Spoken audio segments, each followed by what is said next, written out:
আসসালামু আলাইকুম। আশা করি সকলে ভালো আছেন। আমি আল্লাহর রহমতে ভালো আছি। এই দেখেন ফুল, আমার ফুল বাগানে ফুল ধরেছে, অনেক সুন্দর লাগতেছে।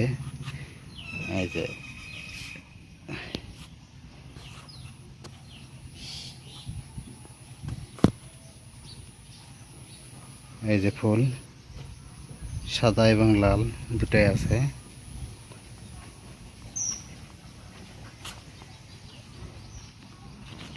এই যে